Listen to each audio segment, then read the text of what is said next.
Dari penjelasan sebelumnya terkait dengan waktu, bahwa ada pembagian umur manusia antara umur 1, 2, 3, 4, dan 5. Dari sini kita melihat bahwa yang diperdagangkan manusia itu adalah jiwanya sendiri, dirinya sendiri.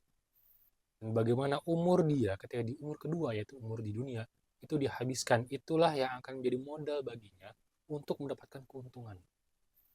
Di mana keuntungan itu akan didapatkan ketika di umur kelima, yaitu antara surga atau neraka. Jika kita beruntung, kita akan masuk surga. Jika kita rugi, maka kita akan masuk neraka. Maka dari sini kita melihat bahwa yang diperdagangkan oleh manusia kepada Allah itu adalah dirinya sendiri. Dan itu sudah terangkum dalam din itu.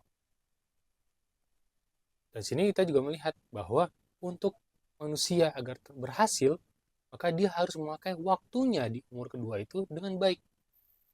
Nah, di sini perbedaannya antara orang beriman atau tidak. Mana orang beriman melihat bahwa umur dia itu tidak hanya di dunia saja, tapi juga ada di akhirat. Ketika orang tidak beriman itu melihat, maka dunia itu adalah sudah di situ saja. Ketika sudah mati, maka tidak ada lagi kehidupan setelahnya. Makanya ungkapan YOLO itu, you only live once, dan berarti bahwa orang bebas ngapain aja di dunia ini, orang ngapain aja, melakukan apa yang mereka suka sampai dalam melampaui batas. Karena bagi mereka tidak ada lagi kehidupan setelah ini. Keimanan kita bahwa kita tidak hanya hidup di dunia ini semata, itu karena kita diberitakan oleh Al-Quran. Dalam surat Al-A'raf ayat 172 dikatakan bahwa kita semua pernah bersaksi bahwa Allah itu Esa. Bukankah aku ini Tuhanmu? Dan kita melihat Allah dalam wujudnya dalam keesaannya yang sempurna. Tapi kita nggak pernah tahu hal itu kalau kita tidak diberitakan oleh Al-Quran. Dan kita juga tidak akan pernah tahu akan adanya hari kiamat jika tidak diberitakan oleh Rasulullah SAW. Bahwa nanti akan ada hari pertimbangan di mana seluruh amal anak manusia itu dipertanggungjawabkan. Maka ketika kita melihat di sini, maka satu-satunya cara bagi manusia untuk selamat itu hanya di umur kedua ini. Karena umur pertama itu udah lewat. Tapi umur ketiga, keempat, dan kelima itu yang itu pasti akan datangnya. Maka jika melihat dalam kaidah bahwa kita harus untuk melihat satu hal yang sifatnya mutasyabih, kita harus berpegang pada yang mukamat. Dan yang mukamat itu atau yang tetap itu adalah justru ada umur pertama, umur ketiga, keempat, kelima. Karena itu udah tetap. Umur pertama itu kita bersaksi pada Allah. Umur ketiga itu kita dalam masa penantian akan hari kiamat. Hari keempat adalah yaumul mahsyar. Hari kelima adalah merasakan eternal bliss di surga atau merasakan eternal grief, eternal sorrow di neraka. Itu adalah kepastian. Sekarang ketidakpastiannya adalah ada di dunia ini. Apakah kita akan berlaku baik atau akan berlaku buruk? Apakah kita akan menabur benih kebaikan atau kita akan menabur benih keburukan? Sehingga di sini, kalaupun kita merasakan kerugian di dunia, maka kita tidak akan merasa yang disebut quote-unquote itu bukan neraka. Tapi kita hanya mencicip saja. Karena apa yang terjadi di dunia ini, itu tidak sebanding dengan apa yang akan terjadi di akhirat nanti. Dalam hadis katakan bahwa kehidupan dunia ini bagaikan kita masukkan jari kita ke laut, dan kita mengangkat, dan air yang keluar dari jari itu bagaikan kehidupan dunia. Dan sedangkan kehidupan akhirat itu adalah lautan luas yang kita ambil itu. Maka dari sini perbandingannya adalah bahwa antara kesenangan yang kita bisa dapatkan di dunia ini itu menjadi contoh bahwa kita bisa mendapatkan kenikmatan yang lebih besar dan lebih abadi ketika di surga.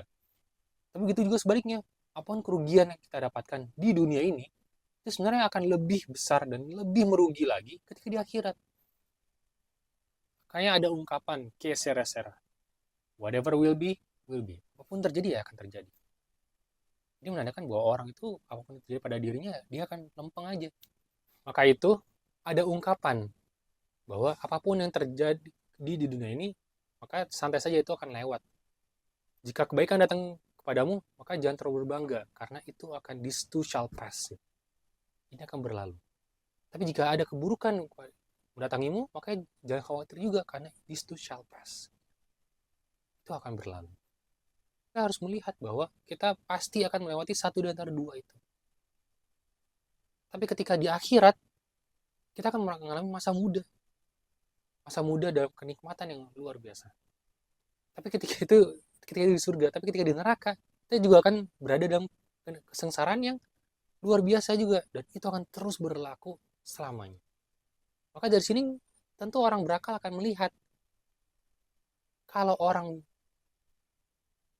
berdagang untuk mendapatkan keuntungan 100 perak saja itu usahanya sedemikian upaya, maka tentu dia akan mengeluarkan effort yang lebih ketika dia berusaha mendapatkan keuntungannya 1000. Sini dapat lihat perbedaannya, bahwa manusia itu ketika berdagang itu akan tahu mana sebenarnya yang dia utamakan. Apakah kehidupan dunia ini yang sementara, atau kehidupan akhir nanti yang akan lebih besar dan lebih panjang. Maka di sini saya serahkan kembali pada kawan-kawan terkait dengan bagaimana kita memperlakukan diri kita di masa dunia umur yang kedua ini. Karena apapun yang kita kerjakan, itu akan mendapatkan hasilnya, utamanya itu di akhirat nanti. Ketika kita berhasil mendapatkan keuntungan, maka itu adalah kenikmatan yang luar biasa. Tapi ketika kita hanya berdagang hanya untuk di dunia saja, maka perhatikanlah, itu hanya berlaku sementara saja. Karena keimanan itu membuat kita mampu melihat di luar daripada hanya sekedar melewati fase-fase kehidupan itu saja.